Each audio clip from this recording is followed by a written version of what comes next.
नमस्कार, बहुत स्वागत है आपका। आप देख रहे हैं ग्रांड ज्योतिष सीक्रेट। तुला राशि वालों, मई के महीने से अब आपकी ढैया का हुआ अंत।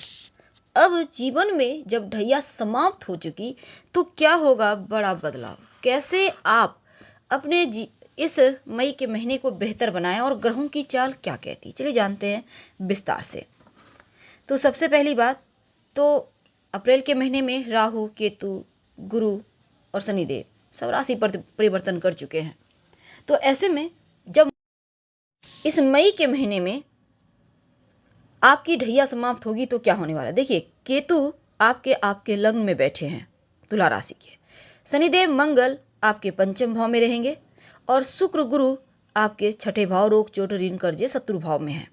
सूर्य चंद्रमा और राहु आपके सप्तम भाव विवाह स्थान पर बैठे हैं और बुध अष्टम भाव में रहेंगे। तो क्या होगा, सबसे पहले तो हम एक बात बता दें कि ये महीना आपके लिए करीब 80% भाग्य का साथ दिलाएगा। चलिए अब जानते हैं विस्तार से। तो हम शुरुआत करते हैं आपके करियर से। देखिए करियर के मामलों में देवगुरु बृहस्पति मेहरबान है, क्योंकि बृहस्पति की पूर्ण दृष्टि है। तो ऐसे में मेहनत तो होगा, लेकिन मेहनत से नई जॉब की प्राप्ति होगी, मेहनत से कार्य क्षेत्र में बदलाव कर पाएंगे और मेहनत से सफलता पाएंगे। सरकारी क्षेत्र में स्थिति सामान्य है, लेकिन अगर आप प्राइवेट जॉब करते हैं तो जरा संभल के कार्य करें, लापरवाही तो बिल्कुल भी ना करें। और इस समय तय समय पर आपको जो भी टारगेट मिला है समय पर पूरा करें काम। दफ्तर में काम करते वक्त अपने सहकर्मियों से भी थोड़ा सा सावधान रहिएगा, सोच समझकर कुछ भी बोलिएगा, क्योंकि आपके खिलाफ यहाँ पर लोग आपकी ही बातों को इस्तेमाल करेंगे। अब क्यों ऐसा होगा, क्योंकि लग्न में बैठा है केतु, तो थोड़ा सा ये चीज़ें होंगी। कर्मचारियों का सपोर्ट तो आपको खासकर जो व्यापारी हैं उनके लिए बढ़िया वक्त है, उनको मिलेगा। कारोबारी हैं तो सफलता के मार्ग खुलेंगे। पार्टनरशिप में काम करेंगे तो कारोबार को आगे बढ़ा पाएंगे। और विदेशी कारोबारी के लिए ज़्यादा अच्छा है। विदेशी ज़मीन से लाभ, विदेश यात्रा से लाभ, विदेश में जो रहते हैं उनको लाभ, विदेशी कोई काम करते हैं तो लाभ। पर अगर हम धन की बात करें तो द्वितीय भाव के स्वामी मंगल पंचम भाव में है, एकादश भाव पर पूर्ण दृष्टि है, तो इसका फायदा तो आपको मिलेगा, क्योंकि संपत्ति प्रॉपर्टी का लाभ मिलने की प्रबल संभावना है। जो कारोबारी हैं, जो व्यापारी हैं, सफलता मिलेगी, इनकम बढ़ेंगे, रुका हुआ फंसा हुआ धन आएगा और विदेशी व्यापार से भी आपको लाभ मिलेगा। तो पैतृक संपत्ति से धन का आगमन होता दिखता है। निजी प्रयास से आर्थिक मामले सुलझेंगे और नौकरी पेशा लोग इस समय निवेश करने की योजना बनाएंगे। वैसे तो पैसा निवेश करने से आपको फ़ायदा ही होगा और सरकार की कोई नई योजना भी आपके लिए फ़ायदेमंद होगी, यानी सरकारी स्कीम से आपको लाभ होगा।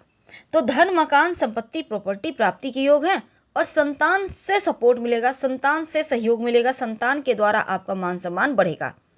इस समय परिवार के साथ आपको समय बिताने का मौका मिलेगा, मन चाहे कार्य करेंगे और इस समय थोड़ा खर्चा तो होगा, लेकिन परिवार में खुशहाली आ रही है। एक बात का ध्यान रखिएगा कि देखिए वाहन चोट चपेट लगने की संभावना है, थोड़ा सावधानी से चलाइएगा। अगर आप जॉब करते हैं तो आपके लिए तो बढ़िया है, जिम्मेदारियां भी बढ़ेगी और कोई नया व्यक्ति या फिर कोई नई संस्था आपके संपर्क में आएगा, इससे भी आपको लाभ मिलेगा। पर दूसरी तरफ अब चूंकि यहाँ पर देखिए राहु आपके सप्तम भाव में है और केतु लग्न में बैठे हैं, तो अपना स्वास्थ्य के मामलों में थोड़ा सावधान रहना है। आर्थिक यानी धन के मामलों में आकस्मिक रूप से धन आएगा और जाएगा, इसका आपको ध्यान रखना है। और रिश्तों के मामलों में छोटी छोटी बातें कहीं बड़ा बवाल ना कर दे, ध्यान रखिएगा। अगर आपकी कुंडली में राहु केतु के ग्रहों की शुभ स्थिति है तो आपके जीवन में बड़ा परिवर्तन होगा, पॉजिटिव। लेकिन इस समय बृहस्पति और शनि ग्रह शुभ स्थिति में नहीं है, तो आपके लिए ऐसे में, क्योंकि शनिदेव चौथे घर में स्थित थे, अब वो बृहस्पति भी आपके लिए जीवन में बड़ा बदलाव लेकर आ रहे हैं। तो आप जो तुला वाले हैं, आपको ये सलाह दी जाती है कि अपने साथी को बढ़ने के लिए जगह दें, समय नहीं, और खुद का भी उतना ही ख्याल रखें। आपके अंदर थोड़ी बहुत कॉन्फिडेंस डगमगाएगी। नियमित रूप से गायत्री मंत्र पढ़ें, आपका कॉन्फिडेंस लेवल ठीक रहेगा।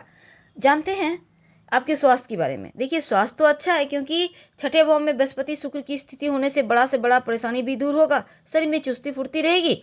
लेकिन फिर भी थोड़ा सा आपको अपने ऊपर ध्यान रखना है, सावधानी रखना है। पौष्टिक भोजन करें और ताजे फल सब्जियां खाएं और जरूरी मेडिकल टेस्ट है तो करवाते रहें। अब मंगल जैसे ही छठे भाव में बृहस्पति और शुक्र के साथ आएंगे तब थोड़ा सा रक्त से संबंधित परेशानियां देंगे, थोड़ा मानसिक तनाव देंगे। और तनाव दूर करने के लिए अपनों के साथ, दोस्तों के साथ, जहां आपको सुकून मिलता है वहां पर समय व्यतीत करें। थोड़ा एक्सरसाइज वगैरह करें तो आपके लिए अच्छा रहेगा, योगा करें। और शरीर में कोई असामान्य लक्षण दिखाई दे तो डॉक्टर के संपर्क में रहें, थोड़ी बहुत मुश्किलें दिखेगी। प्रेम और वैवाहिक जीवन कैसा रहेगा? देखिए पंचम भाव में शनिदेव खुद के घर में कुंभ राशि में स्थित है, तो आपका जो लव रिलेशनशिप है, जो भी पुराने विवाद थे वो समाप्त होंगे, मनमुटाव दूर होंगे और लव लाइफ आपका और बेहतर होगा। उनके साथ आप वक्त बिताएंगे, एक दूसरे पर भरोसा बढ़ेगा, एक दूसरे से बेहतर एक दूसरे को समझ पाएंगे।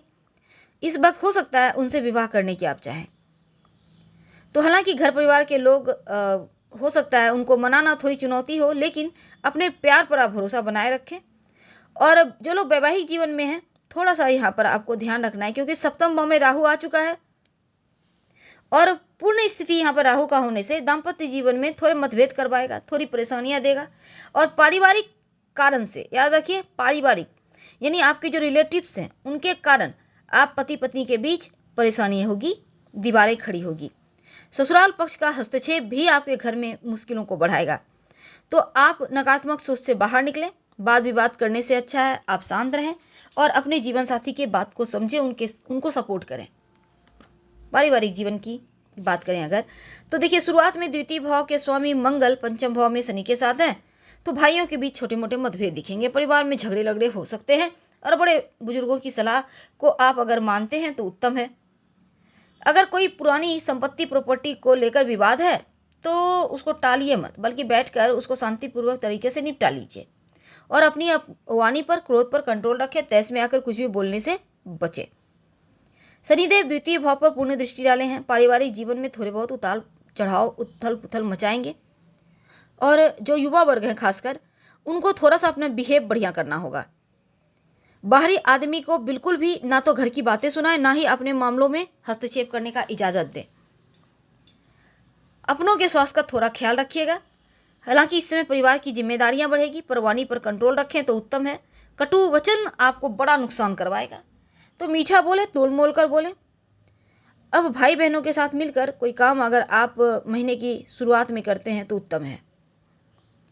क्या करें कि सब कुछ अच्छा हो जाए? देखिए अपने यहाँ पर सबसे पहली बात तो आपके ऊपर से ढैया भले ही उतर गई है, लेकिन ओम संसृचाय नमः इस मंत्र का रोज शाम में जप करें, कम से कम 5 बार, 11 बार।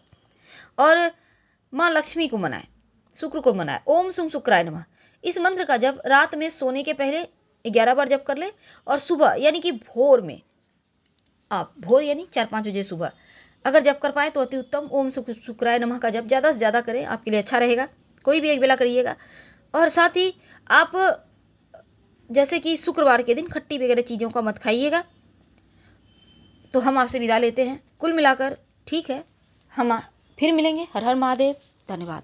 लेकिन अंत करने के पहले एक खास बात, हमने अपना नया वेबसाइट लॉन्च किया है जिसमें आप पूजा पाठ, राशिफल, वास्तुशास्त्र, अंक ज्योतिष, ग्रह गोचर, यहाँ तक कि पूजा पाठ के साथ ही जो जीवन में बदलाव आ रहे हैं उसके बारे में भी विस्तार से बताया है। आप एक बार जरूर आइए। वेबसाइट का लिंक आपको मिल जाएगा डिस्क्रिप्शन में। और साथ ही आप चाहें तो गूगल सर्च कर सकते हैं granddharmasarmark.com। धन्यवाद।